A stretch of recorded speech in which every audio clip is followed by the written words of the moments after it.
Welcome to Cognitia in Concise, where we break down big ideas with science. Drugs like Ozempic and Mounjaro are doing what diets and willpower struggled to achieve for decades. Millions of people are losing 15 to 20% of their body weight, often with manageable side effects. For the first time in modern history, obesity rates in the United States have slightly declined. This raises a bold question. Should we treat obesity with medication on a massive scale, the way we once treated infections with antibiotics? To answer that, we need to understand the trap. At its simplest, body weight is about energy balance. Eat more calories than you burn, and your body stores the excess as fat. Eat less, and you lose weight. But hunger is not just a decision. It's biology. For most of human history, food was scarce. The humans who survived were those strongly driven to seek high-calorie foods. Sugar, fat, and salt activate powerful reward circuits in the brain. In the past, this helped us survive. Today, in a world of cheap, engineered, hyperpalatable food available 24/7, it works against us. Our ancient biology is colliding with our modern environment. More than 1 billion people worldwide live with obesity. It increases the risk of diabetes, heart disease, stroke, cancer, sleep apnea, fatty liver disease, and more. Nearly 4 million deaths each year are linked to it, and obesity is not just about behavior. Fat tissue itself changes the body. Fat cells release hormones and inflammatory signals that influence hunger and metabolism. Over time, the body can become resistant to leptin, the hormone that signals fullness. Insulin resistance may develop, increasing the risk of type 2 diabetes. In other words, obesity can biologically drive more hunger and metabolic dysfunction. A vicious cycle. This is where GLP-1 comes in. GLP-1 is a hormone released by your gut after you eat. It tells your pancreas to release insulin, slows digestion, and signals your brain that you are full. But natural GLP-1 lasts only about 2 minutes in the bloodstream. So scientists developed medications that mimic GLP-1 but remain active for up to a week. These drugs amplify and prolong the "you are full" signal.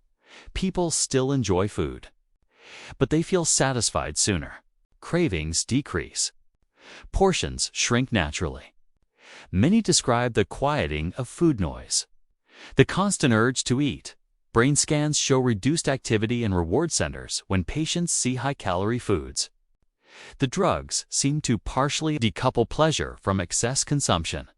The weight loss results are unprecedented for medication. In clinical trials, patients often lose around 10% of body weight in 3 months, and 15 to 22% after a year. Before this, such results were typically seen only with bariatric surgery. The health benefits go beyond weight loss. Studies show these medications reduce the risk of heart attack and stroke. They dramatically lower the chance of developing type 2 diabetes. They improve sleep apnea, reduce liver fat, and lower inflammation. Some benefits appear even beyond what weight loss alone would predict. GLP-1 receptors exist in brain regions involved in reward and impulse control. Early evidence suggests these drugs may reduce cravings for alcohol, nicotine, and possibly other addictive substances. Large trials are still underway, but there are side effects. Common ones include nausea, vomiting, diarrhea, and constipation, usually temporary. Rare but serious complications like pancreatitis or gallbladder disease can occur. Rapid weight loss can also reduce muscle mass if patients do not consume enough protein or engage in resistance training. This is especially important after age 40, when maintaining muscle becomes critical for long-term health. Another challenge is maintenance. When patients stop the medication, appetite signals often return. Some maintain their weight through lasting lifestyle changes. Others regain part or all of the weight. For many, long-term treatment may be necessary. Is lifelong medication acceptable? We don't yet have decades of safety data for the newest drugs. But we do know the long-term risks of untreated obesity. Modeling studies suggest that widespread use of GLP-1 drugs could prevent millions of cases of diabetes and heart disease over time. That's not cosmetic medicine. That's public health transformation still. These drugs are not magic. They don't replace movement, strength training, balanced nutrition, sleep, or mental health. They lower the biological resistance to change. They make discipline easier, and that may be the key shift in perspective. Obesity is not simply a failure of willpower. It is often a biological condition amplified by a modern food environment. By adjusting the biology, we may finally break the cycle if this continues.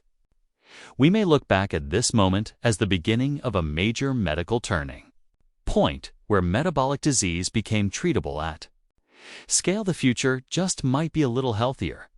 This is Cognitia in Concise. If you enjoyed this episode, subscribe for more short, clear journeys into science and the world around us. See you in the next one.